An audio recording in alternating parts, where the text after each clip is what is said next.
start shortly. Welcome everyone to this afternoon's session of the Levelling Up Housing and Communities Select Committee.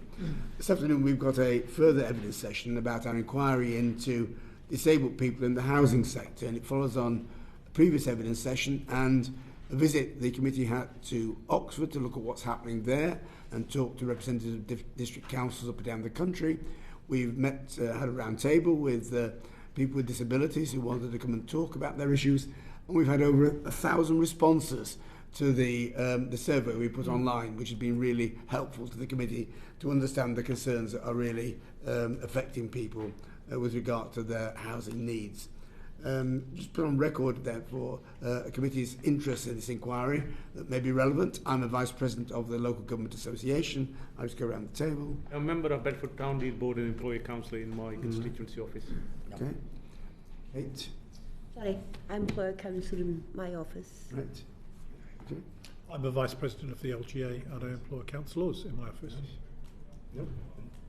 I'm on the Ipswich Town Deal Board and I employ 2 councillors in my office. Right, and welcome this afternoon to Felicity Buchan, who's the Minister for Housing and Homelessness. Thank you very much, Felicity, for coming and joining us this afternoon to answer our questions. I think you have 2 officials with you. Perhaps you could begin by introducing them. Yes, absolutely. Will, would you like to introduce yourself? Hi, committee. I'm Will Burgon. I'm the Director for Planning Reform and Housing Quality. And Philip? And I'm Philip White, Director of Building Safety for the Building Safety Regulator, which is part of the Health and Safety Executive. Right, thank you all for coming. Just looking at the department's roles and responsibilities in trying to deal with the challenges of making sure that people with disabilities are properly housed. The government's recently had an action plan with 32 actions, disability action plan, not a single reference to housing. How did that come about? Well, I've recently been appointed as the department's disability champion. That happened a month or 2 ago.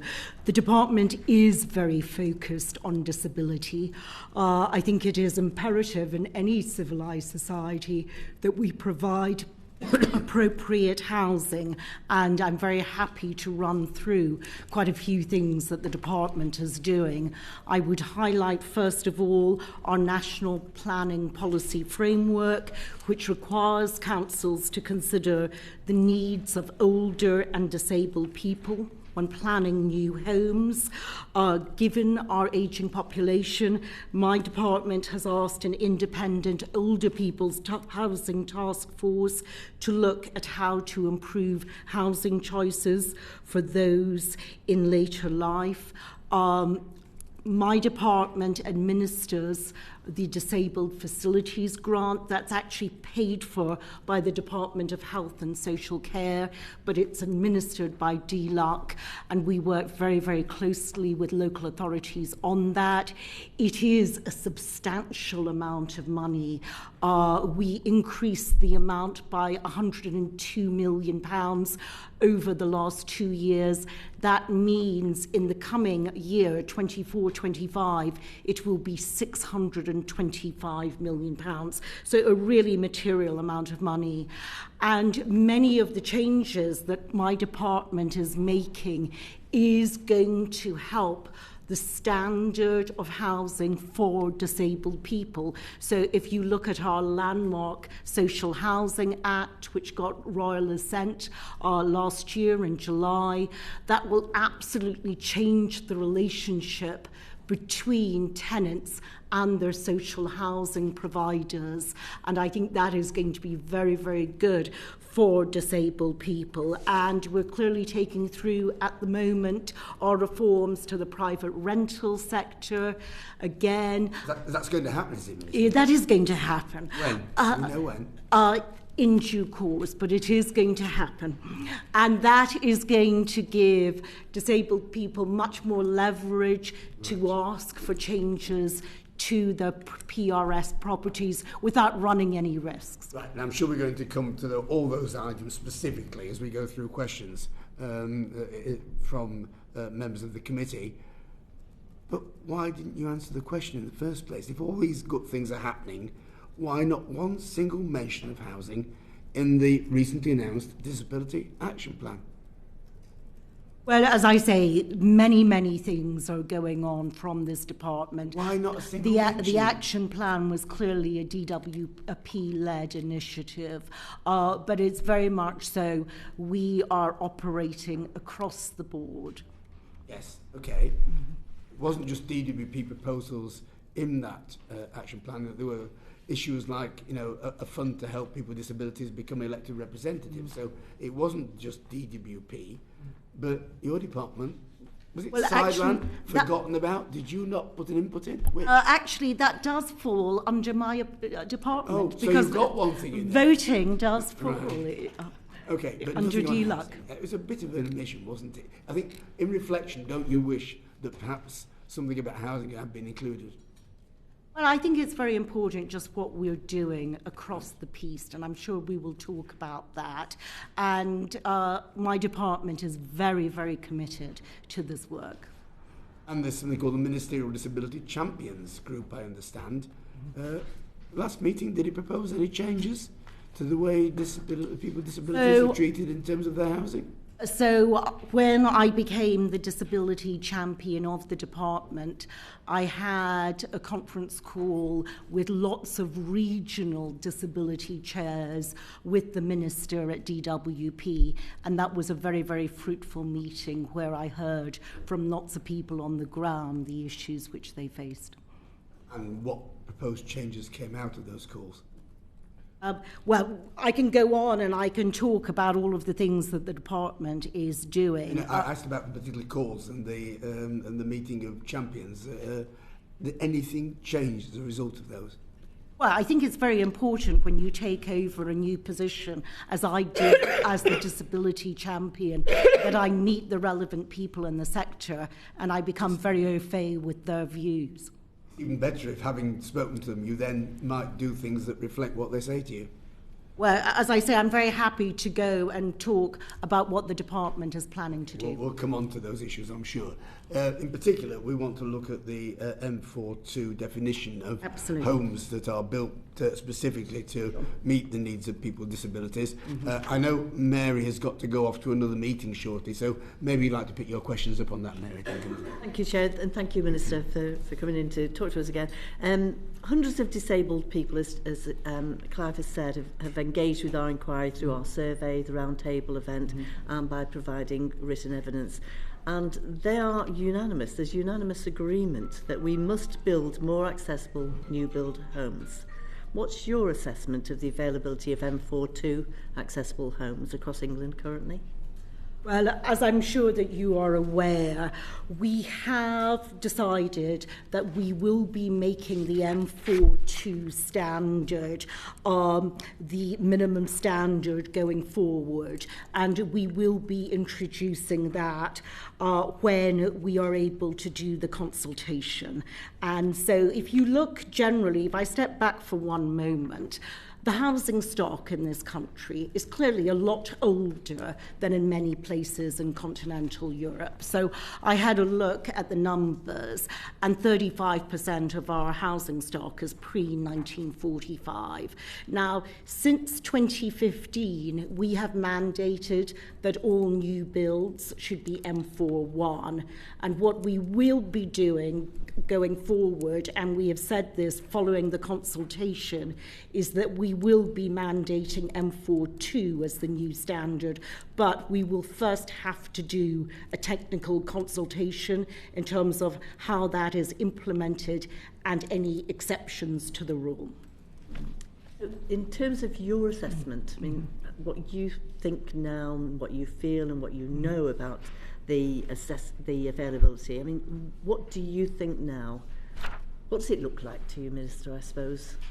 Well, certainly it is the case that we want to see more accessible properties, and that's why we're investing so much money in the Disabled Facilities Grant. It is a huge focus of government, and so it is clearly our intention to have more accessible properties. We've always had a philosophy that this should be locally led, so there should be a local plan that assesses housing needs, and that the local authority decides the size, the type, the tenure of the housing stock which it needs.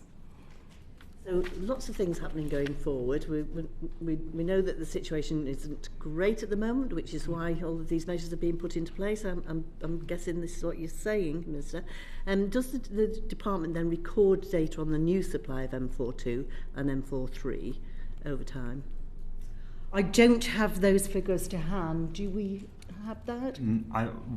What I do have now is that the M41 standard is currently about 9% of properties in the UK. But in terms of new supply, obviously since 2015, all new builds in the UK, except where there are exceptional reasons otherwise, have to meet M41, as you know. I don't have in front of me the number of new builds since that point that have met M42 or M43 standards. I don't know if Philip does either.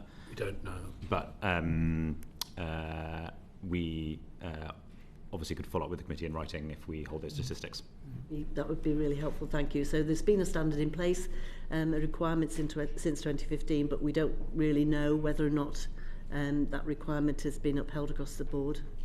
No, that requirement has been upheld for all new builds since 2015, but clearly we've got an awful lot of historical stock. Thank you. So would you be able to share the data with us when you get it, that this is something that we can have? Commitment, thank you. Are there any specific areas of England then where we need to have more M42 accessible homes, where the shortage is particularly acute? Have you been able to discern that from the data? So again, what I would say is that this needs to be locally led, and it is not for people in central government to be dictating to local authorities the composition of their housing need. And that's our philosophy across the board. Clearly, you've got situations like in London where there has been a set 10% for M43, but I don't think it's our role here in Whitehall to be dictating local plans. Would it be something that you could consider, though, to ensure that localities do actually ensure that they've got these M42 at least? Yes, and that's why we are moving to mandate M42 across the board. And this is a really positive development because we are setting it at a very high standard for all new housing supplies. So I think that's a real positive, and that's across the board. Thank you, Minister. Okay, so moving on to this new house standard and how we're going to get there. Bob. Thanks, Clive. Felicity, in the exchange in the other place, your colleague, Baroness Penn, in reply to Lord Best, pointed out this further technical consultation would have to take place before, with the building safety regulator would need to take forward as part of the future work plan, and then went on further to say, I can't give a specific time frame for that work to take place, but it will be fully operational next April. I'm not quite clear whether that's April next month or April 2025 or further into the future. So can you just explain why, for a start? Why is there a further technical consultation required when, as far as we understand, everything is in the definition in the first place? So I'm going to allow Philip to talk about the technicalities, but let me just set it out big picture. So we have decided that we are moving to this new standard. The approved documents do need to be finalised. We need a consultation to do that. The responsibility for that has been transferred to the Building Safety Regulator. The Building Safety Regulator... So could I cut across you? It may be that Philip will have to answer this. The key point is, what is changing about the standard that's not already in the definition? Do you want to come in? Firstly, just to clarify, it won't be April this year that So I didn't think so. M42 is mandated, but just to clarify that and put it on record, that the proposal will be to go out for consultation. We hope we will be going out for consultation, I imagine, before the summer recess for Parliament, so sometime between April and July. In terms of why do we need to go out for consultation? So how long will the consultation be? It will take up to about 6 months. 6 months consultation? Yeah. Why are we doing this? Because the first consultation that took place back in 2022 looked at 5 high-level options. Right. One of those options was sort of, shall we say, aligned around, and we're going to go out and consult on the detail in relation to that particular option. And one of the key issues here is to sort of ascertain and lay out where we see the exceptions to M42, where it will be acceptable to use M41, because because that's going to be quite a tricky area. We want to push people to adopt M42 across the piece, but there are of course going to be situations where that is not going to be practical, and we need to be clear about how that will work. Right, so what happens, well, presumably then we're looking at April next year, 2025, for this to be introduced? Could be, it may be sooner than that. I would hope that most people seem to be... Sorry, if I look at a timeline that starts, say, in June, that means the end of December, before the consultation closes. The department That's the entire... It's entire, sorry, the entire process. It's 12 weeks consultation. Right. And then, obviously, to review the comments on, one would hope that there's broad agreement on some of the detail here, so we're not going to be sort of toing and throwing to try to come to some sort of agreement. That will be fairly straightforward, and then the process is... What happens to buildings that are built in the interim, where the standard may change? Are they going to have to be retrofitted, or what will happen? There will be transitional arrangements, as there are when there's changes to the building regulations. We could end up with some facilities that are not in accordance with the requirements, having been built presumably perfectly reasonably by developers. Yeah, a building could start in September 2024, and if the standards changed on the 1st of January and that building's not finished till, say, March 2025, yes, they will build to the existing standards, but there has to be some form of transitional arrangements. And obviously, why is it that the building safety regulator is leading on this and not someone else in the department? Felicity? I mean, the technical policy that used to be carried out by the department was transferred over to the building safety regulator in April last year. This is all the work on the approved documents, looking at the sort of broader built environment and the risks in the broader built environment. Very much a sort of policy decision in terms of having that been looked at in an independent manner. Now, we work very closely, clearly, with the department. There will have to be a legislative change to bring this around. We'll be working with the lawyers in the department to bring that around, but we will lead the consultation. Okay, so Baroness Penn as well, in one of the exchanges, also pointed out that obviously this is a new department, very busy, a lot of work to do. What's the priority on this particular element compared to other priorities? Obviously, you've got other concerns around cladding and other such things. Yeah, I mean, that's a good point. There are some priority bits of work that we're doing on other parts, other sort of approved documents. Some of that work comes to an end fairly shortly. We're hoping in April, so we can then pivot our resources to pick up on work on this particular approved document. So we're hoping fairly early on in next sort of work year that we'll be able to progress the consultation on Part M. So if extra resources were applied, could this be brought forward? I think given where we are on the other approved documents and that work's coming to an end, and then we're going to allocate the resources that are currently working on that to this, I would say no. I mean, the other issue is, and you never know what might come left field, you know, the issue around RAC last September did slow us up a bit in one or two areas. Beyond that, no, we've got the resource allocated, and we're not. We'll not take too much work to try and get that into a state ready for consultation. Okay, so what exactly is in this technical document that you can consult on? Because from what we're hearing and what we understand is there's nothing much more to do. It's predominantly around setting the thresholds and about understanding where the exceptions will be in terms of where, if you can't comply with M41, when M41 rather will come in terms of where you cannot work to M42. And there are many situations, whether you are, I don't know, putting a flat in above a garage, maybe the sort of topology where you live. So we've got to get that right, because, how shall I put this, we don't want to leave too many, I wouldn't say loopholes, but we don't want too many things to be exploited, but rather, move towards a much stronger emphasis on M42 across the piece. Well, we had obviously users who came to see us last week, and the biggest complaint they had was actually enforcement of the rules on development, and things might look good on paper when they're planned, but actually when they're built, they're not good enough. They're not up actually to the required standard. What are you going to put in the consultation to ensure we got enforcement into the situation? I mean, I would look at that slightly differently. The building control Yes. Obviously, inspectors are responsible for enforcement. As of April this year, they're going to be a regulated profession by the Building Safety Regulator. Yeah.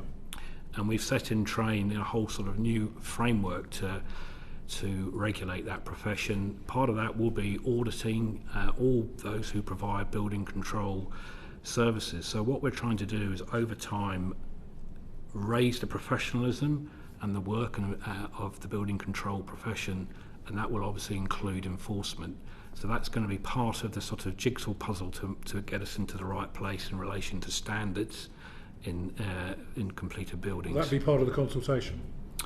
I'm not sure if that's going to be mentioned as part of the consultation, but there's a lot of work going on elsewhere by the Building Safety Regulator on the regulation of the building control profession. Users would welcome it being part of the consultation. Yeah. Okay. Well, thank you. Right, thanks. Just going back to, and probably for the Minister, given there was a consultation in 2020, why wasn't it flagged up then that consultation was only a start of the consultation and there will have to be a further technical consultation in due course?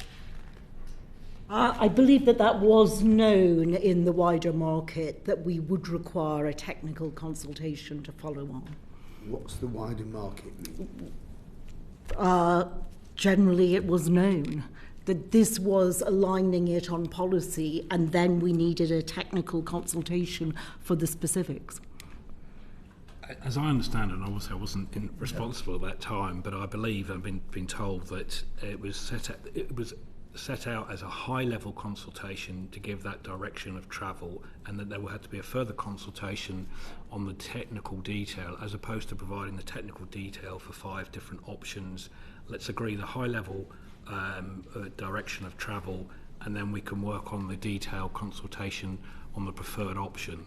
And I think that was made quite clear by the department on their website. Right. Well, it's interesting, all the feedback we've had from our evidence taking is that nobody seems to have known that.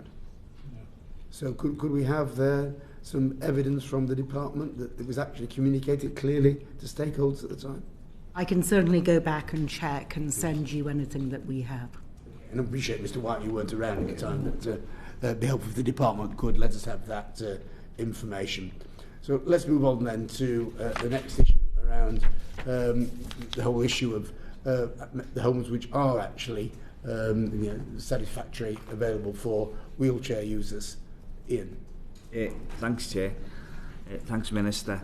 At our recent roundtable event earlier this month, disabled people expressed really serious concerns about developers frequently negotiating themselves out of delivering accessible homes on viability grounds. The Royal Institute of British Architects believes that over 68% of LA's report developers don't comply, yet only 3% of LAs have actually taken action against said developers. So what is the department's assessment of the scale of this practice, and how should local authorities tackle it? So government planning guidance makes it clear that it is the responsibility of site promoters to ensure that development proposals comply with local plan policies, and proposals will be assumed to be viable.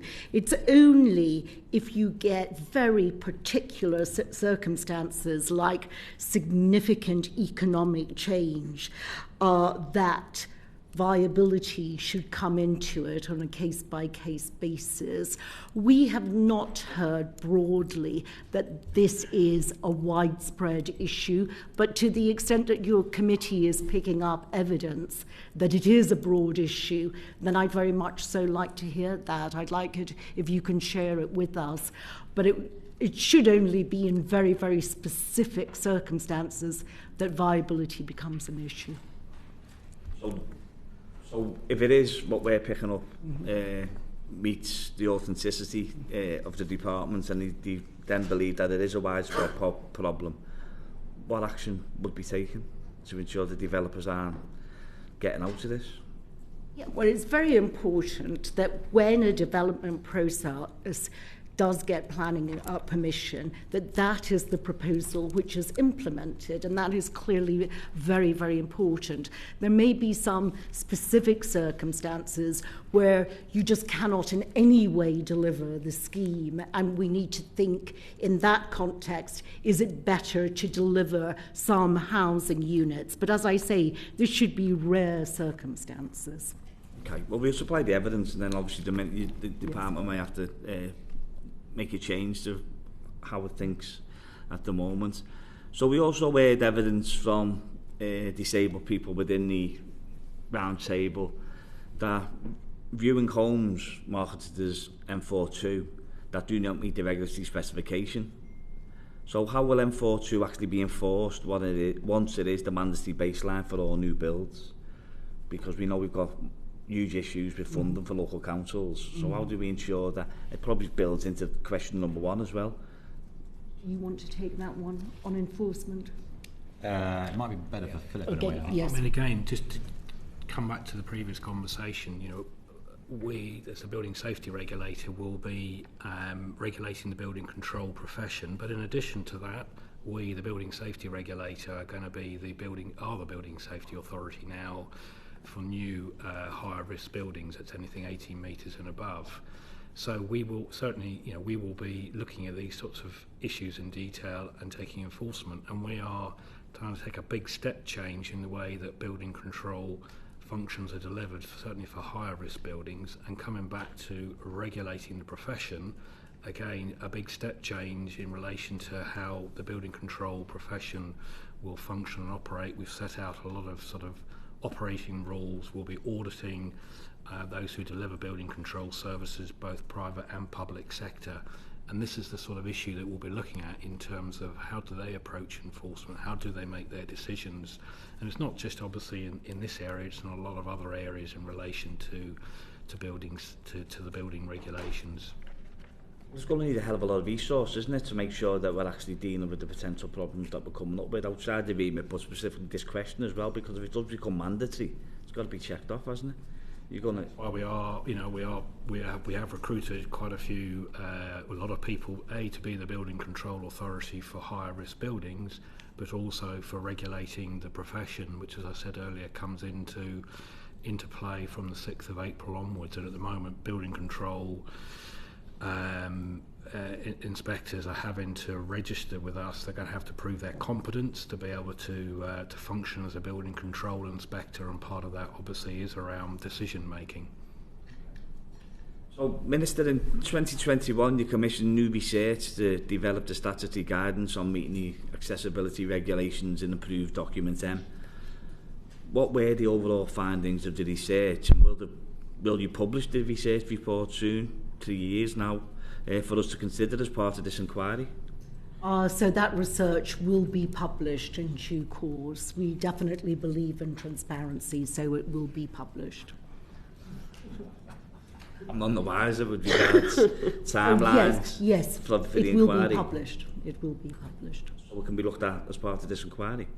I don't know when you are concluding your inquiry, so I don't want to commit until I know when you're concluding it. This is the last session. Can you get the information to us? So, you know, clearly we've got quite a lot of moving factors going on here, because we're launching a technical consultation, we've got the research project, so I cannot just today commit we're publishing it in a week's time or whatever, but specifically on your inquiry, I just don't know how long your inquiry is going for. Well, this is our final evidence session. Ah, so we're okay. getting towards So the it may be that we will not have published it. Sorry, can I just, because I got very confused on that. So the research was 2021, yeah? So you'll have the data, so why can't you just publish it? So that was a large research project. I personally was not in post at the time, but it will be published. The department very much so believes in transparency, and we just need to do that in due course. Well, in due course, then, could surely be next week, so we can fit into our inquiry. I just don't know if it is formally, completely written, and I don't know. I haven't seen it personally. Well, as Kate Holm was saying, it's a long time, isn't it, to have data sat there doing nothing? As I say, it is definitely our intention to publish. Burgon could help us then with the technicalities of that. I'm afraid it's not my area, Chair. Right. It's before your time, Minister, and not Mr. Burgon's area, so we're not doing too well on this one, are we? Well, I think you've got a commitment that it will be published. Right. Yeah, Well, eventually. it'd be really helpful when you go back to the department if you could let us know whether it can be published in the next couple of weeks so we can have regard to it. Very happy to do that. Okay? Ian. Okay, Chair. A little bit of clarity, I think. So, Minister, several submissions received by this inquiry are calling for the government to mandate 10% of new builds to be M43 compliant. Are you considering a national minimum percentage of wheelchair accessible homes on new developments? So our philosophy very much so is local plans and local authorities deciding what their needs are, and if it is appropriate for each local authority to have a minimum threshold. We don't think it's appropriate for central government to be setting those thresholds. It should be local housing need, local delivery plans for local people. Well, again, the evidence that we're receiving, go back to question number one, there's no confidence within the people that we interviewed that that's actually going to happen. So does it call for leadership by the government to actually take a lead on this and make sure that 10% actually becomes a figure that can be achievable? Well, I do think that when we move to the M42 standard, that will set a much higher base, and then there will be more time and resources for people to think about M43. We're lifting the entire system up. So we'll be monitoring that as a department. You're monitoring that as a department, the actual percentages of houses that are built, and are they going to reach the percentage that's required? Is that being monitored? That's what I said earlier, that we will come back to you if we can provide the data of the amount of new builds that are M3. So what assessments of that percentage do the government think it should be, or the department think it should be? As I say, that's not the mindset that we are taking. We very much so want to empower local authorities, local communities to decide what is appropriate housing. Okay, so say that's failing, and we know there's lots of issues with local authorities at the moment, as we've seen the evidence session, and they've got huge pressures on them at the moment. So how do we ensure that, because it came across as a real concern, that it just wouldn't happen without intervention and a mandate from the government to actually enforce it, really? Yes, and as I say, we do have that intervention from the government because we're moving across the board to an M42 standard. Yeah. Yes. We're talking about M43. Yes, absolutely. But we're lifting the standard across the board, and then we want local authorities to figure out what percentage of M43 they think is appropriate. And if you haven't got a number, what you think is appropriate on a national level? That is for local authorities to figure out the housing need that they need in their local area. Yeah, do you want to come in? I was only going to add very briefly, just in case it's helpful, that the National Planning Policy Framework isn't silent on this point, in the sense that it is not just saying local authorities can use the optional technical standards to set a minimum threshold for the number of M42 currently, recognising that will become the baseline for the M43 properties they want in their area. It actively encourages the use of those targets. That, of course, does vary by local planning authority. So you do have examples. London's obviously one we've already given, but Hull and other places in the country that do set those thresholds, and then some local planning authorities choose not to. As the Minister said, our current view is that it's right to encourage that action by local planning authorities, but it is ultimately for them to determine how best to meet their needs. So how do we ensure that it's not a postcode lottery for somebody with a disability, if they can actually get access to a home that's accessible from a wheelchair perspective? So I suppose it again comes back to the responsibility is clear on the local authority to make sure it's planning for the needs of the groups in its area in terms of the size, tenure and nature of housing. And that includes specifically disabled people amongst other groups that are called out in policy.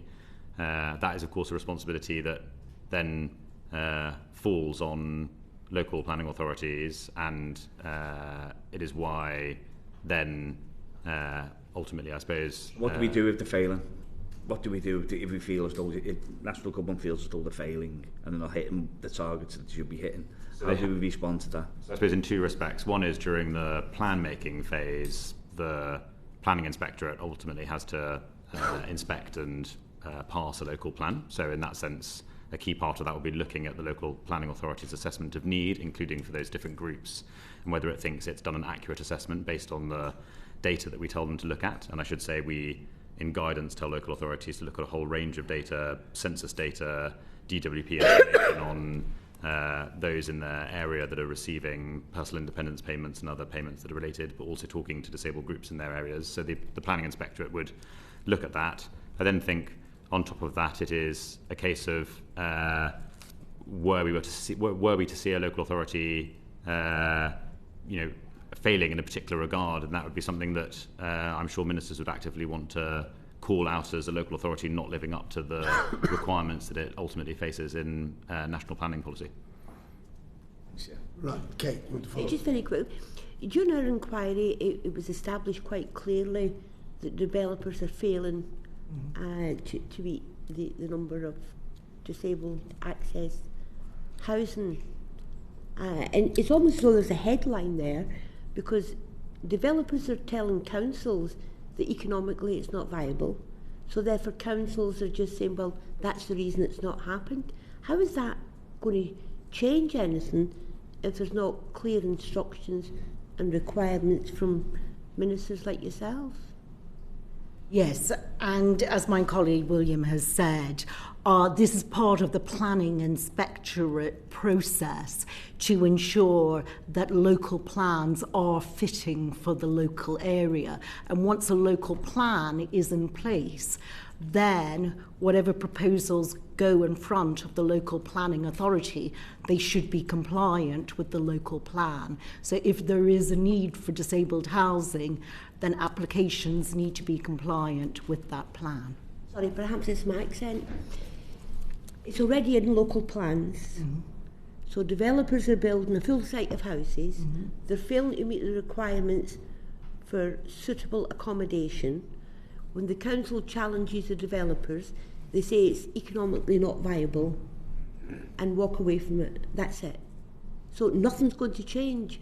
We've asked for it in our plan. Developer says they can't do it. Somebody else's problem. Well, no, because that's the viability point that we were discussing earlier. And we do not see that as a widespread problem. As I said, if you've taken evidence that it is, I'd like to see that, and I'd like you to share that with me.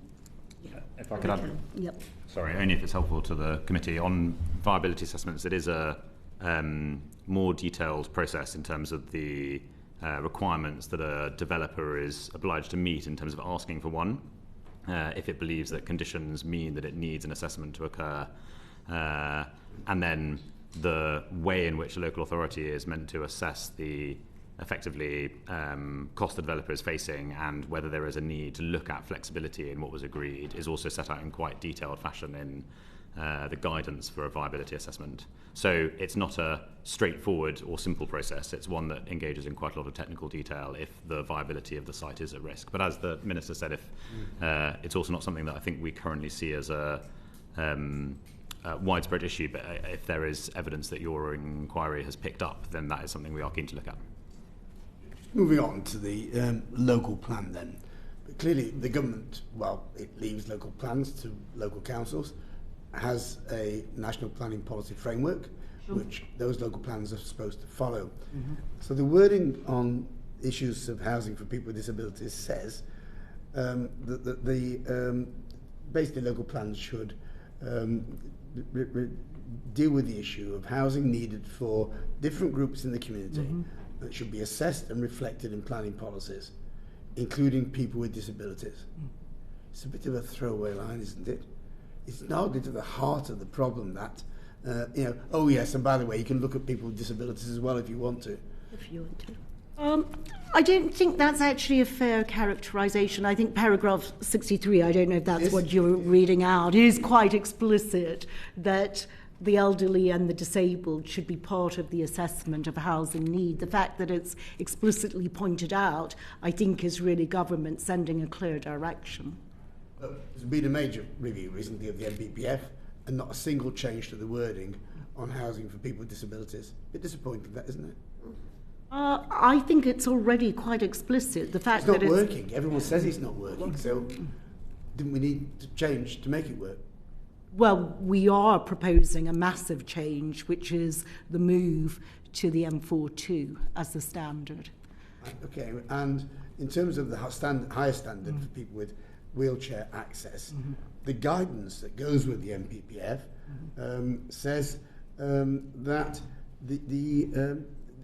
the matter of housing for people with disabilities, the local plans policies for wheelchair accessible homes should be applied only to those dwellings where the local authority is responsible for allocating or nominating a person to live in that dwelling. That's very restrictive, isn't it? Sorry, Chair, I just missed the last bit of that statement. That local plan policies for wheelchair accessible homes should be applied only to those dwellings where the local authority is responsible for allocating or nominating a person to live in that dwelling. Is that from the planning policy guidance? Yes. So I think I was actually going to say that the planning policy guidance detail on housing for disabled people from 2019 was in some ways a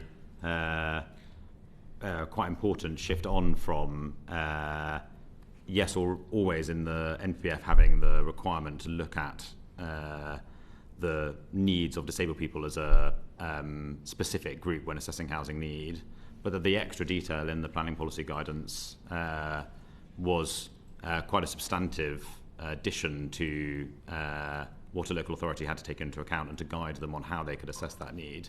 I don't, I'm afraid, have the context of the specific line you're reading in front of me, but it seems not to encourage local authorities to go further, but to stop them doing things. In the NPF specifically, the reference to making use of optional technical standards, so the M4, 1, 2 and 3, is an encouragement for authorities to use those technical standards. So I am tempted to, I'm afraid I just don't have that specific line in front of me or the context it's in. I think you may need to write to the committee about that, because it I'm happy is pretty restrictive the way it reads currently. So the government's suggested there's going to be a wider review of the MPPF. Is the issue of housing for people with disabilities going to be looked at again?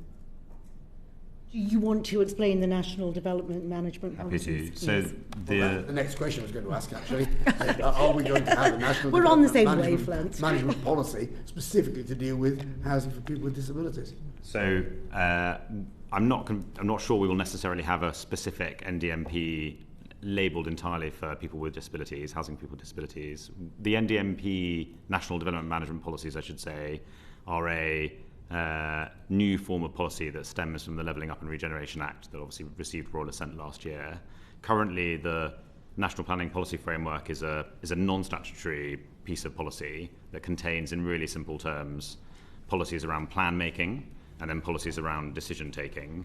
And it is the latter part that will be coming out into national development management policies.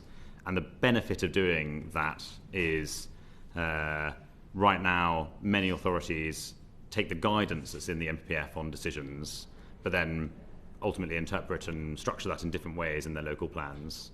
And by having single national development policies at a national level that have statutory weight, because the Levelling Up and Regeneration Act gives them that will be more directive and specific in what authorities are obliged to follow in terms of decision-making policies. I think in the context specifically of housing for disabled people, that absolutely gives us an opportunity to look at where the decision-making policies currently touch on disabled people, and that is currently also in Part 9 and Part 12 of the MPPF, but again, with only so much detail in the MPPF as it stands, to grow that detail out in national development management policies. And our intention is to consult on draft versions of those national development management policies later this year. But I couldn't commit now, Chair, to this, whether there is going to be a singular NDMP on housing for disabled people, or whether extra detail will simply come in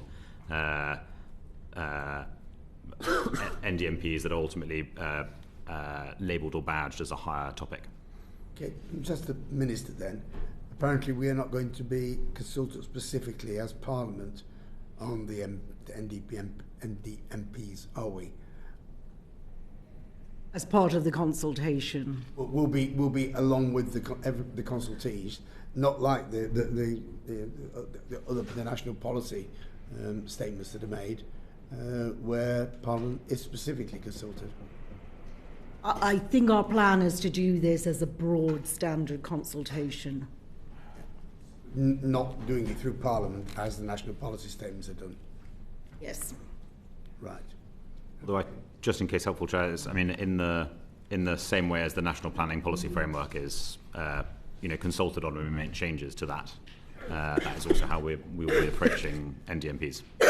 And do we have a time frame for when the NDMP, which may cover the housing for people with disabilities, is likely to be available for consultation?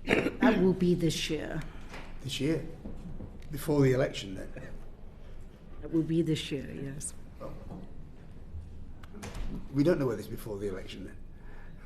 I don't know when the election is going to be, I'm afraid.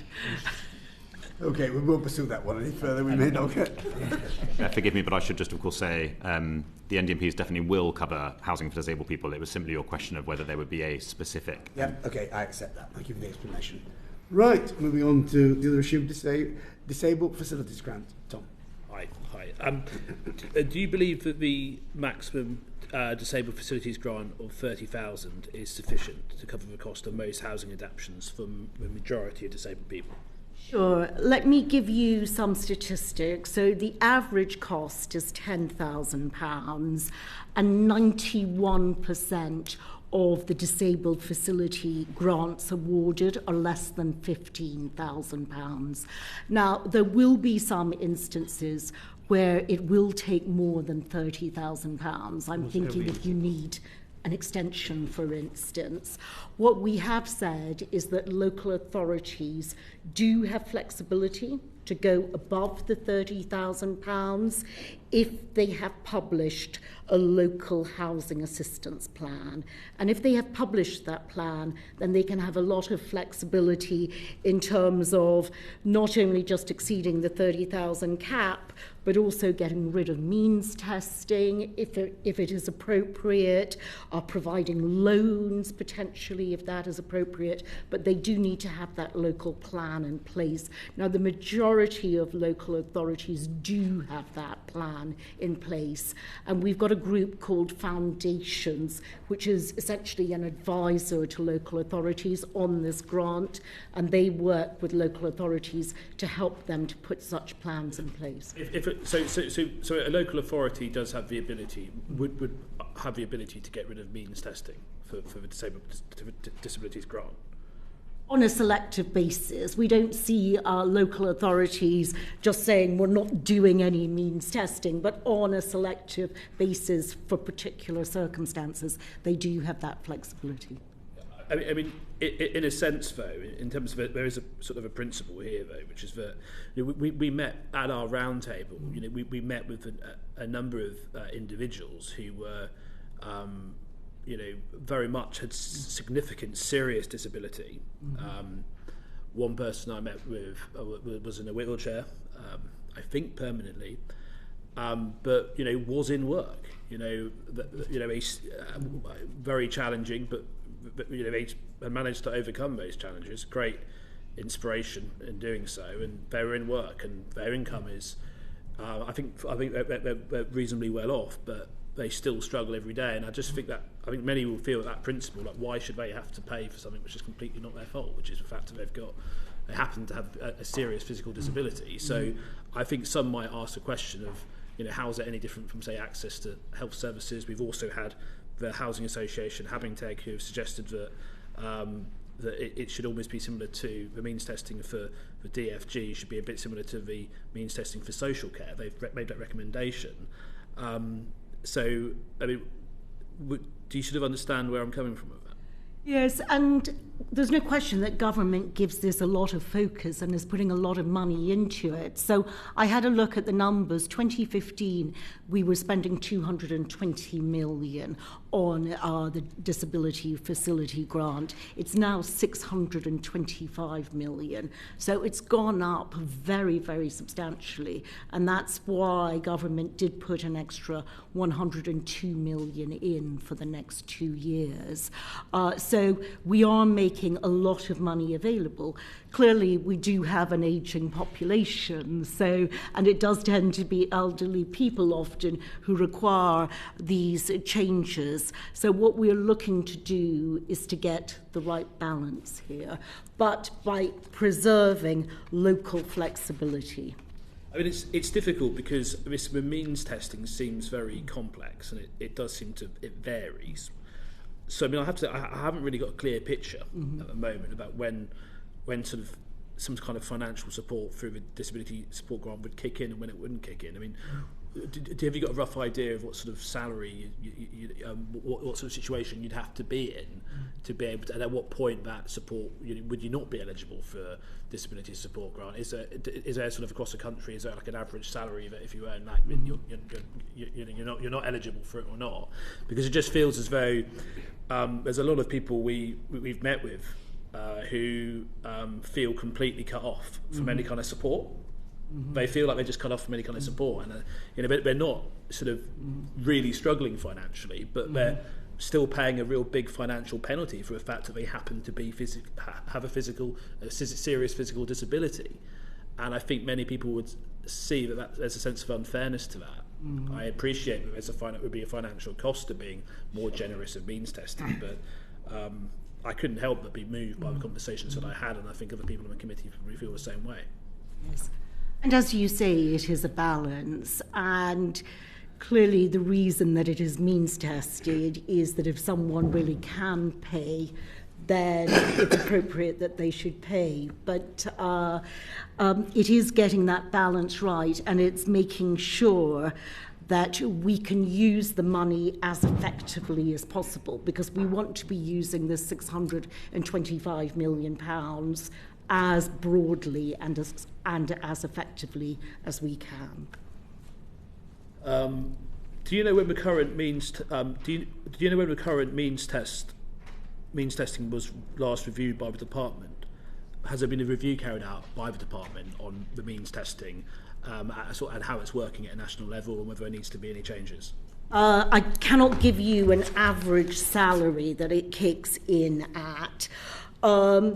Clearly, the department looks at all of its big budgets, and this is very, very, very important expenditure for the department, running at over £600 million. Thank you very much. Ahmed. Sorry, Bob, you want to follow? Yeah, Felicity, the data you gave at the beginning was quite useful in this regard. But have you got any data as to how many people actually take the full whack, 30k, and then have to top up? Because, for example, if you're putting, as you said, an extension or a wet room for a bathroom on the ground floor of a property, that's obviously going to be a lot more expensive than 30,000. So is there data that you have as to how many applicants just take the full lot and then obviously have to top up? I do know that a lot of local authorities do use their flexibility to pay more than the 30,000. How many people self-finance the excess? I don't have that data at hand, but I'm very happy to check if the department does have that data. And to the extent that we do, I'm happy to share it. I think we may not have it just because the decisions are made at a local authority level. I think it'd be useful for informing our recommendations. Yeah. Yeah, thank you. In 2018, the government commissioned an extended review which recommended that upper limit of the disabled facility grant should rise with the inflation rate. Government have dropped a 2021 commitment to increase the disabled facility grant that disabled people can claim to adopt their homes. Can you tell us why? Yes, as I've already mentioned, we have put additional money of 102 million into the DFG. The maximum limit is still 30,000. A lot of people can't afford the cost above that. But local authorities, as I mentioned, do have the but flexibility. But the local authorities haven't got money. They are really struggling for funding. But that's why we're putting more money into it, the 102. Well, we put an additional 102 million pounds into it. But I just want to say that government's philosophy is to make sure that people have access to the right care in the right place and at the right time. And it has meant that we have had to review certain policy areas, which has resulted in changes to certain policies. But as I say, how we've been approaching it is the local authority flexibility and the additional money that has gone in. And clearly, we're making a lot of money generally available for adult social care, including the £500 million that was announced back in January, the additional uplift. Well, we can't see that on the ground, to be honest with you. But the government also promised to look at the reforming the test, which is very complex and difficult to navigate. What's the progress on that? So there was, as you mentioned, a review in 2018 which did suggest that it may be a good time to look at the formula again. But what we have decided to do is to put additional money in. That's not to say that we've ruled... My question is about the test. Yes, the formula, yes. So that's not to say that we've ruled out making changes to the formula, but this does require quite a lot of work. And clearly, if you are changing a formula, there will be winners, there will be losers, there will be transitional arrangements. So we need to give it a lot of thought before we alter the formula, the test. Okay. Among the disabled people who responded to our survey, about 30% of them saying they never heard of disabled facility grant. When was the last time the department reviewed how it communicated the grant to those that need it most, and what were the review's findings? So I think publicising the grant is very, very important, and that's why we do work with this group Foundations so that they can help publicise the grant. And they run a website, Adapt My Home, which has got a lot of information on the grant. What we're also doing is we're putting out a lot of information into specific sectors. So, for instance, in the PRS sector, we are working with the National Association of Residential Landlords, and they have been putting out information on the grant.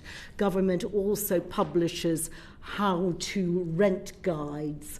So whenever you sign on a tenancy, your landlord is obliged to give you a guide to the renting process, and in that guide there is information on this grant. So we do completely agree that we need to get information out there, and that's why we're taking multiple angles, and we are using this group called Foundations.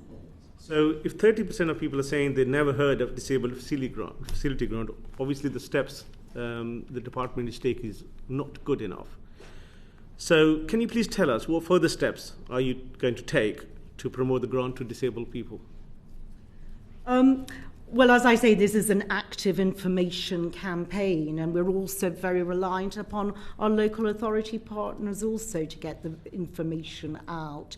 But I'm, very much so want to listen to your feedback, the 30% point. But it's in all of our interests, given the fact that this money is available, that we get the message out. Okay, the people with non-visible disabilities, they are the ones who miss out on this grant the most. Mm-hmm. Do you think the current level of grant is sufficient to support those people? Well, I think that we've been very clear that this money should be for disabilities of all forms. It's not specifically for one form of disability. And as I say, there will be instances where the £30,000 is not sufficient, and that's why local authorities do have that flexibility. So my question was, in your view, is this grant is sufficient for those people who are with non-visible disabilities? I think I've answered that in the sense that there may be situations, and I wouldn't want to label one group of people versus another group of people, but there may be situations where more than £30,000 is required, and that's why there is flexibility. We also received extensive evidence of disabled people waiting many years for the adaptations they need.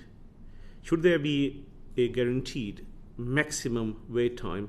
If so, what should this be?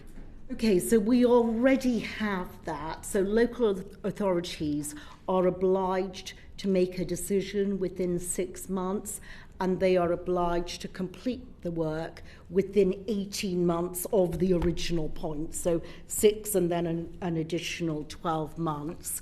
I checked the average completion date, and it was 123 days from the initial application to completion. But clearly there are situations where completion has not happened as quickly as it should have, but local authorities are bound by that. If you say day 0 or day 1, 6 months to process, and then a total of 18 months for completion.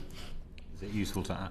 Yes, please do. So sorry, just to add one thing on that, which is we also in April 2022, so just under 2 years ago, published in part in response to calls for more detail on how local authorities should be applying the DFG, a much fuller set of guidance for local authorities that included clarity that we expected them to, using their housing assistance policies, look at where, for example, fast-track grants could be made available, where there were urgent cases of needing adaptations quickly.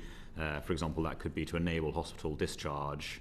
So using the flexibilities the Minister was talking about that stem from the Regulatory Reform Order in 2002, one of those flexibilities is recognition that urgent cases should be fast-tracked and have a process for that at local authority level. In my knowledge, I don't think that many local authorities are meeting 18 months maximum period waiting time. Do you have any data? How many the councils are meeting their target? I've certainly seen the average data, and I'm very happy to share that with the committee. I don't know specifically if we've got a list of which local authorities aren't meeting it, but I've seen the average completion data. And if the those who are not meeting that target, what's the government doing to negotiate with them or give them any advice to carry their work out ASAP? Because the disabled people, when they need help or the disabled facility grant to extend their or adopt their houses and make changes, they are in urgent needs. And those people are waiting 18 months is long enough, but going longer or sometimes double than 18 months is very, very painful. I agree with you, and that's why we do have those group foundations, and we've asked them to work with local authorities who are not delivering in a timely fashion. Tom, you want to come back, please? Yeah, just quickly on that point. I mean, some of at the round table, some of the individuals we met, when we discussed the Disability Facilities Grant, some of them said that they were aware of it, but they didn't bother even engaging with the process because they'd heard so many horror stories about how long it takes. So they actually dipped into their own pocket to pay for it. So that was one group we definitely came across. In terms of those who are neurodiverse, do you know whether, I mean, I don't think there's currently anything within the National Policy Planning Framework to do with neurodiverse people. I mean, if there is, I missed it. Would there be an opportunity to perhaps cover that a little bit more? Because there is a lot of a need there. I would have to look again at the definition of disabled people that is provided in the definitions at the back of the National Planning Policy Framework, and it may be that that is sufficiently broad to capture, but if it doesn't, I'm happy, we will look at that. It is a real challenge. I mean, I also think there's an issue here with a lot of the sort of three of the people who I spoke to who are I think two of them are autistic, and they felt that the local housing officers had really no knowledge of autism and of neurodiversity. These, of course, these are more hidden disabilities.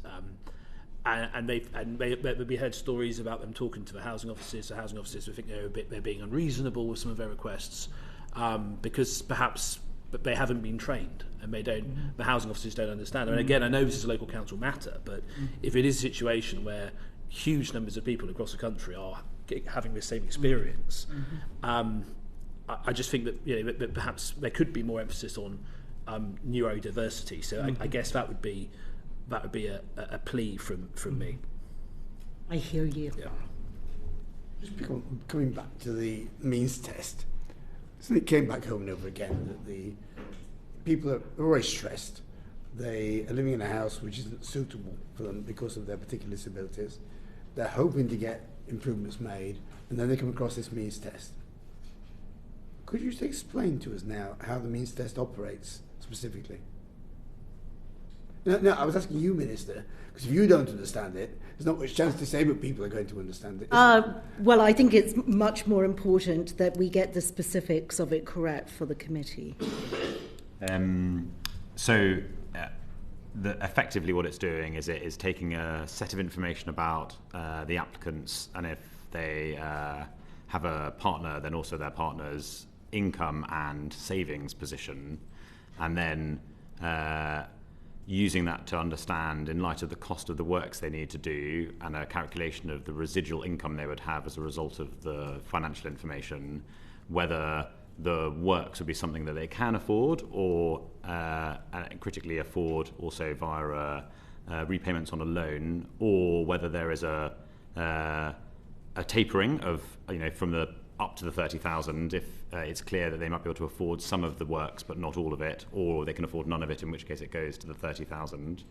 I think it is of course right to say that the requirements to complete for that means test are something that is important to be able to explain to people applying for the grant and make as straightforward as possible. And I think many local authorities, but also foundations, the organisation the Minister was referring to, provide both guidance and a relatively straightforward online system for inputting that information and understanding what the means test will do for you.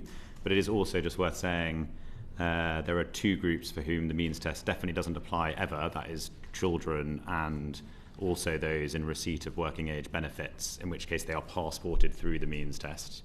But that second, as the Minister was saying earlier, the flexibilities under the Regulatory Reform Order, which our guidance encourages local authorities to use, means that we are seeing that means test disapplied in a number of other instances. Right. Two questions there, follow up. It is complicated, isn't it? It's complicated and different to other means tests which operate in the same arena. It's true that the level of information that it asks for in order to calculate that delta I was talking about in terms of whether they could afford the works themselves does rely on several bits of information. Yes, I think. It is a relatively evidenced process, yes, Chair. But there is an online calculator. I think we're talking about people very often who probably are not easily to use online calculators, Minister. I think the point is, there's been an ask for some time to review whether the means test arrangement, whether you have one at all, but at least whether this specific one is fit for purpose. I hope the government might at least consider having a look at that. And the other one is, you mentioned that it doesn't apply in cases of working age benefits. That can create cliff edges, can't it, for people? There is the risk of that, Chair, but I suppose it's the balance of the benefit of being able to passport that group through is I understand real. The reasons for it, but it can still mean that people who suddenly don't get that the benefits suddenly find they don't get the help with the adaptations either. Well, and it would critically mean that they did have to complete the means test where that was required by the local policy. So that is a change. Yes, of course. You mentioned, Ms. Burgon, the position over a partner. What about a household? There are lots of disabled people that live, particularly elderly disabled people, who will live in the same household as their not children but adult sons and daughters who are affected in this way. So can you just clarify the position over what there is in terms of either discretionary capability for a local authority or the mandatory position nationally? So with respect to the means test, the only extra income you're obliged to take into account is that of a partner, not other residents of the household. Even if the residents of the household are the owners of the household? The owners of the property? I believe that is the case, but I will take it away and confirm if... I'd like to confirm that because I think there is an issue that is out there at the moment. Okay, let's move on to the rent sector. Nadia. Thank you, Chair. Thank you, Minister. The Housing Ombudsman told us that among its social housing casework, the most common theme we are identifying is insufficient regard for the Equality Act 2010. What is the government doing to ensure that all landlords, social and private, understand and comply with their legal duties towards disabled tenants? Well, clearly we make it very, very clear to relevant people that the Equality Act, one does need to abide by that. And clearly in everything that the department does, whether it's setting up the NPPF, we abide by the Equality Act, and local authorities abide by the Equality Act when they make their decisions. So it's very much so the ethos of what we do.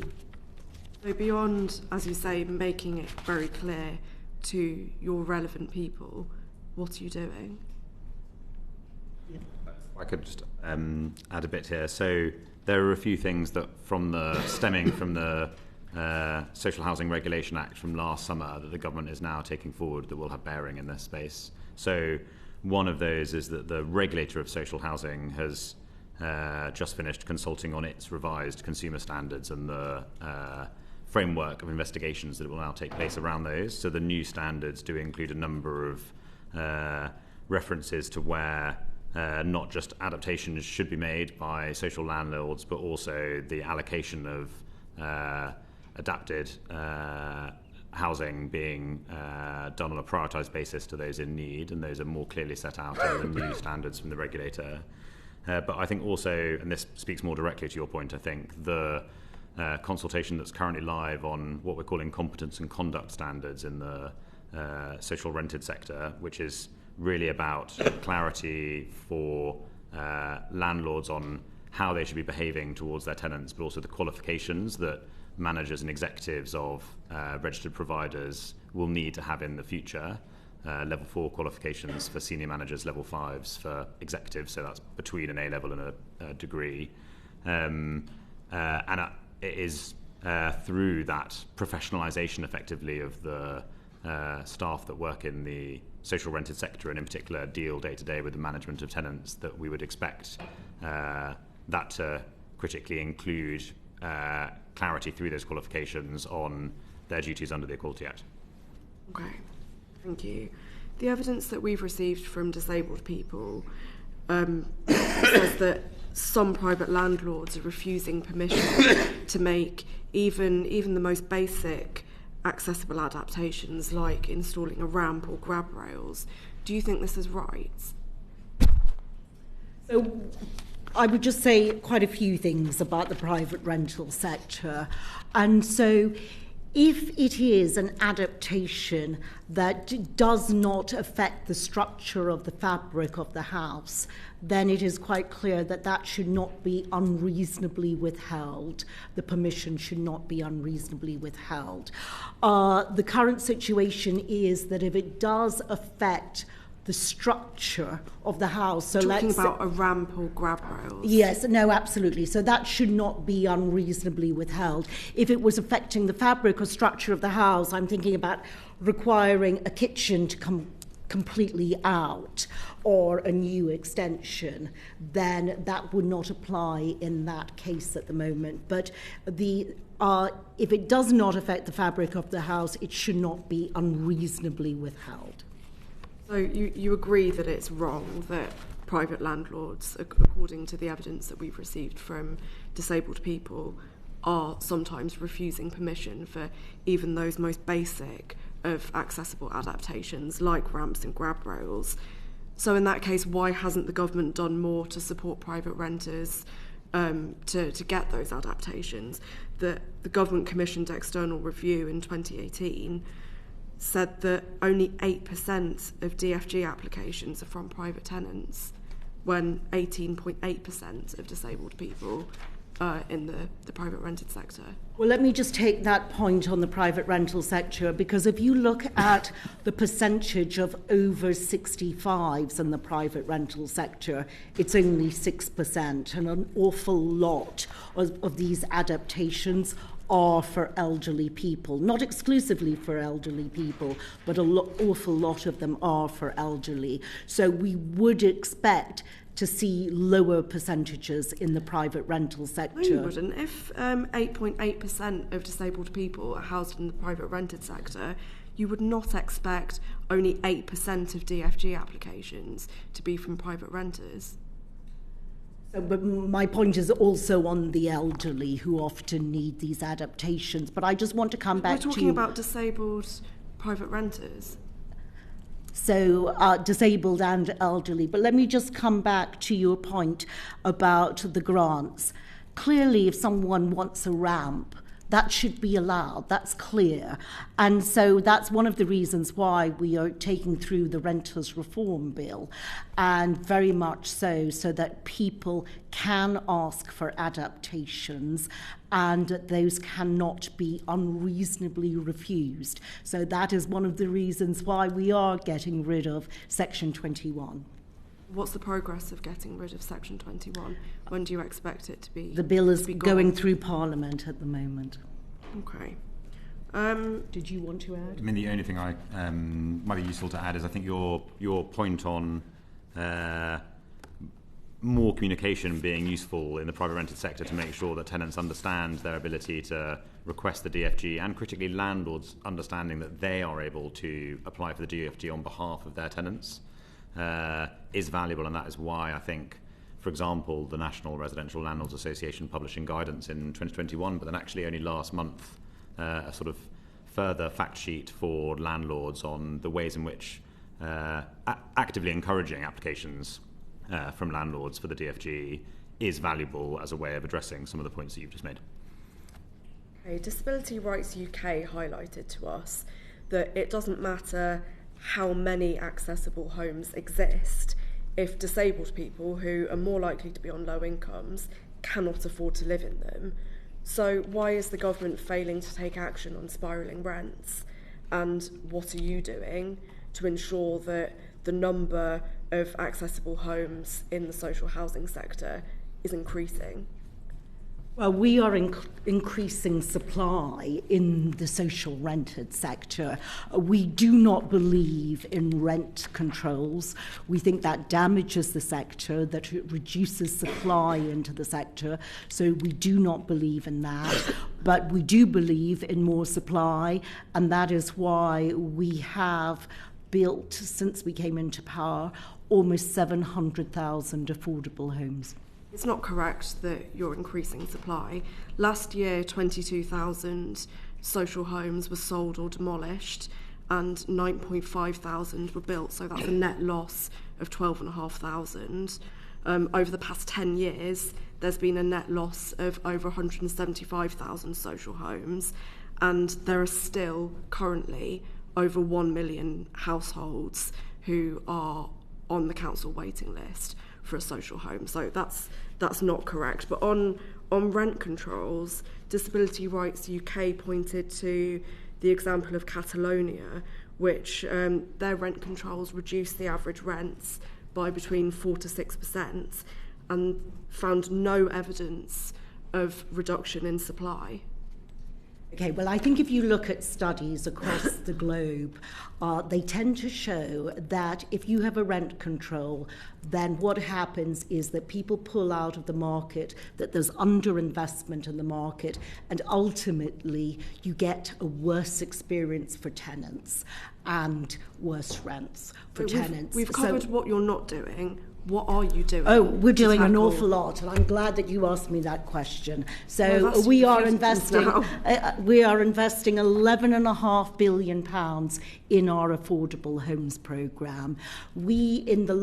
Since 2018, 4 of the highest years in the last 30 years of housing starts have happened. We are very, very focused on delivery of housing starts. And I would just contrast that to London, where we have a Labour mayor who is woefully behind on his housing targets. Asking questions of you, Minister. I'm not asking a question. I'm not asking a question. I'm making a statement of fact, which is that in 2022, London was the worst performing region for housing.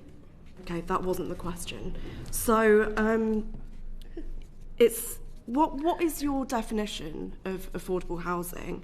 Because it's actually the case that the government doesn't have targets for building social housing, does it? Because this committee has repeatedly asked you to publish those targets or to come up with them at all, and you don't have them. Is that because you're just not building very many? We have made a firm commitment that we are building more affordable homes, hence the £11.5 billion programme, and we committed as part of the LURB Act that we would build more homes for social rent. You have no target for building social homes, and in the last year, which is consistent with the last 10 years, there has been a net loss of social homes. So I've already said, I can repeat myself. That's a statement. Right. Okay. Can we probably get on to the issue? You want to move on to the further issue about housing people with disabilities? Yes. Will the new private rented sector property portal include information on the accessibility standards of rental properties? So that is something that we are considering. We have met Disability Rights UK, we've met the London Disability Group, so it is something that we're considering. We are also working with National Trading Standards for letting agents, and they have decided that they are going to ask of all of their member organisations, so property sites on the internet, that they will show standard accessibility criteria going forward. So on the property portal itself, it's being considered, but separately, the letting agency group is going to be setting new standards. Okay, thank you. Mary, you're supplementary. Thank you, Chair. In terms of private landlords and adaptations, it's important that we do ensure that landlords do make these adaptations and not try to get out of the responsibilities there. And I'm sure that they are looking for ways to do it too. It has been suggested that perhaps one of the issues is the remediation after the tenant leaves. So, for instance, a person may need an adaptation, however, it would seem as being deleterious to the property once this person has left the property.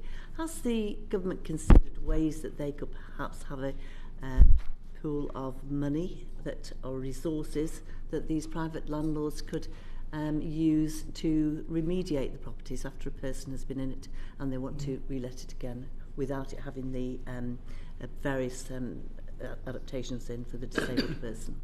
Yes, I think that's a very good point. You know, ideally, we'd like to see these properties remain as accessible properties, since we do need more accessible properties. But money can be made available for alteration back to the original state under the DFG. But ideally, we have these remaining as part of our accessible housing stock. Would you be able to say how many landlords then applied for that funding? We can come back to you on that. Okay, moving on to the important question of information. Kate. Oh, thank you. Just on that point, I believe that landlords can apply for the disabled facilities grant without being means tested, but the tenant is means tested, and the owner-occupier is means tested, so I'm not quite sure the balance is right there either. We heard evidence from a specialist OT that there's a complete lack of general advice, advocacy and support in finding homes. They say it's a minefield. What should the department do to remove the mines?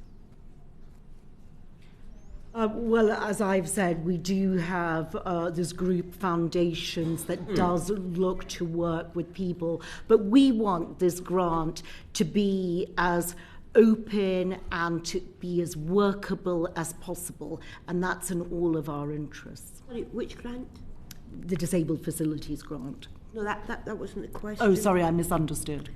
It's the lack of general advice and advocacy. And occupational therapists tell us it's a minefield. So that is the role of this group foundations that we sponsor, to work with people in order to find solutions. And how would a disabled person know that group actually exists? Well, again, as we have mentioned, we do look to communicate this through all of our channels. So renting in the PRS sector, we've talked about the role of the NRLA. So we definitely want to build awareness.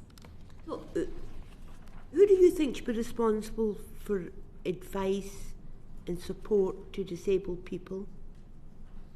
So, well, if you're a disabled person and you want to know about housing solutions, then going to one's local authority is a very, very good place to start, who can give advice and help. And the local authority can signpost also.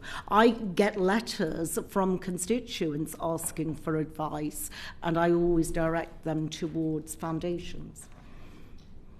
It's very difficult for a disabled person to know what's out there. It's not always possible for a local authority to know the type of accommodation a person needs.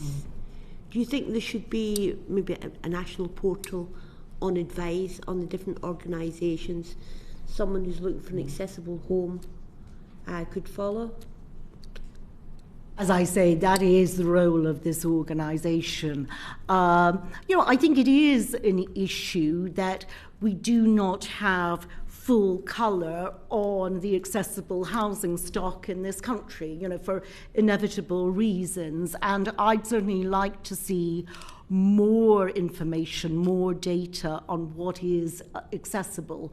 So if you look at local authorities, 21% of them have registers of what is accessible, and about 60% of them, before they put a new tenant in, will assess the accessibility. I was only going to add, I think it is absolutely true to say, as the Minister's just said, you do see some variation in accessible housing registers, which is on the social rented side a very powerful means of making sure that people looking for housing, disabled people looking for housing, have information not just on what properties are available, but precisely what adaptations they have and what criteria they meet. I think we would say that we definitely see some very good examples of that, including where a local authority might provide an accessible housing register across all of its own council stock, but also the housing associations in its area in one portal, and provide quite granular breakdown of the adaptations that property has, ranging from fully wheelchair accessible through to not really being plausible for a disabled person to live in, and various gradations between.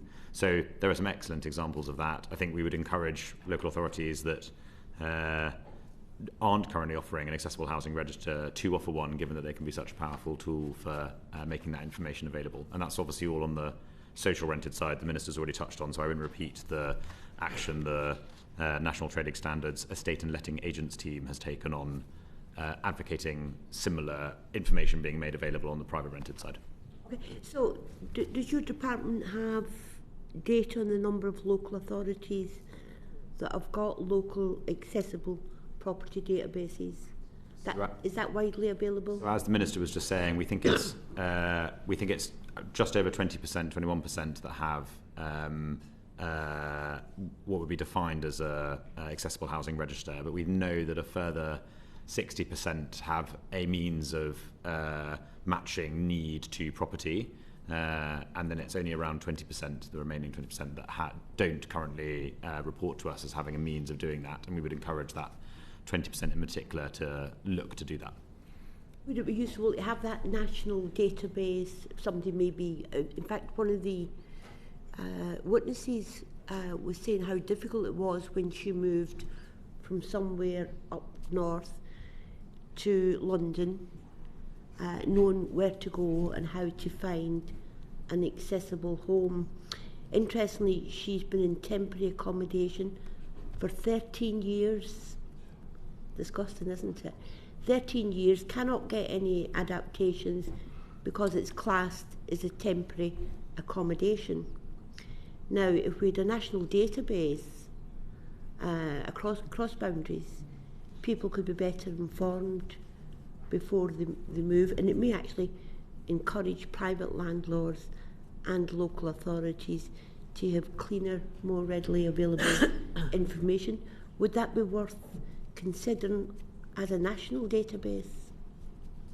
I'm always a great believer on having more information and more data. We need to think about what is practical. We also need to think about, we do have a philosophy of localism, but very happy to consider things. Okay. Right. When we had our round table, I think it was useful discussions with people with disabilities trying to get appropriate housing. One person who we met said, I had to fight to be housed. I don't think people understand how exhausting it is to fight at every point. Minister, do you think you could reassure people that that fight is going to be less exhausting in future? Well, I certainly want it to be. I'm a great believer in the fact that everyone should be entitled to a safe, decent home. And I think housing, along with education, is critically important to the function of all society. And so I certainly don't want it to be a struggle to get adaptations. And that's, again, why we have made more money available. But I hear that certainly the committee feels that there is more work to be done. Right. What is the top of your list of what the more work should be? Well, we've discussed the fact that we are moving to M14, which is a much higher standard, and that is going to be a real change. We're lifting the standards across the board. Anything else? Well, I think during the course of our discussions, we've outlined many, many different things that we are doing. I think that we are setting a completely new expectation of social housing and how social housing tenants are going to interact with their landlords. The PRS sector, we are so ambitious for that sector and for setting higher standards. So I think that we've got many ambitions across the board. You may have a few more to add to your list when we make our recommendations. Yes, absolutely. And Tom, you've got to follow. Thanks. Well, thank you, Minister, for coming in today. I think it's been a very helpful session. But I mean, I just want to stress something I mentioned earlier on, which really does concern me, and it's to do with the individuals I spoke to at round table who are in work, they're on a certain level of income, and they feel totally cut adrift. Because you said earlier on that if you've got the money, you should pay for it. Well, I think it's challenging, and there are some individuals who are, disabled who just can't work. They can't work. It's just the nature of it. But some they do, and they do because they've fought incredibly hard to do that, and they continue to. And I just think, because there is this sort of uncertainty over the means testing for disabilities facilities grant, I certainly don't feel like I have enough of an understanding at this point in time to really to know fully what level it gets cut off at. I really wouldn't want to see a situation where somebody feels as though they despite the odds, they've got into employment, they're working really hard, they're battling, and they feel as though the help's been pulled away from them because they're now just, well, you're okay now. You sort of. I really would like some thought to those individuals, because at the moment they really do feel like they're cut adrift and they don't get any support, and I think that they almost feel like they've been punished in a way for having done that. Yeah, we could certainly have a philosophical discussion on means testing. All I want to say is that I'm in tremendous awe of disabled people and what they do. And that's why we do want housing that is accessible. We do want to help people with adapting properties. That's the reason why we've got the grant. But I'm very much so looking forward to reading the committee's report. Right. And if we could, I'm sure that's an issue we will be picking up in our report without wanting to anticipate what members will eventually agree on. Just one additional point, that we've got a letter before us today about the issue of the move-on period for asylum seekers who have been granted asylum, and I think you confirmed that it will be a 28 days will be given as information to local authorities when people will be requiring potentially help from them. Have you had a response from the Local Government Association as to whether they think that 28-day period is both realistic, effective, and actually being delivered on? So, just to clarify, the Home Office is responsible for this policy, but obviously I work closely with them. The letter to us as Indeed, absolutely. So, the 28 days typically starts after the awarding of the BRP, the Biometric Residency Permit. What the Home Office, so it is in effect longer than 28 days because it typically would take 5 to 7 days for a BRP. What the Home Office is also doing is it is working very, very closely with local authorities to give them more information as to the numbers of asylum seekers whose decisions are coming up in their area. So they're giving them information for 1 week, for 1 month out, and then for several months out. And the Home Office is working very closely with local authorities so that they can have that advance notice. Is your feedback from local authorities, from the LJ, that they're satisfied now with this? I cannot talk on behalf of local authorities. I think local authorities would always want more time, clearly. That would make sense for local authorities to want more time. But what we're trying to do is very much so clearly. Initially, we've got to process these applications, and I think everyone around this room would agree that the backlog has got to be cleared, and we've been very successful in doing that. We've cleared more than 110,000 asylum applications in the last year. And then what we need to do with successful applications is really to get these people into work, into housing, and have them as contributing members of society. And that's what we're looking to do to make that transition. Just sort of one thing, but just finally, it might help this. That these individuals are in Home Office funded accommodation. Why wouldn't it be sensible to simply pass that accommodation over to local authorities, given they're going to take responsibility in many cases for housing people and having to fund it? Yeah, I don't think that you can say that there's a straight transfer from Home Office to local authorities. And the Home Office is managing the asylum estate, and obviously there will be new arrivals who need to go into those housing units, these bed places. So I don't think that is the case, that we should do a straight-for-straight transfer. Also, ultimately, we do want successful asylum seekers, British citizens, to be in employment, to be contributing to our society. Okay. Right. Thank you, Minister, for answering a lot of questions, particularly about the issue of housing for people with disabilities. We obviously, as you know, will be producing our report in due course with, I think, quite a few recommendations.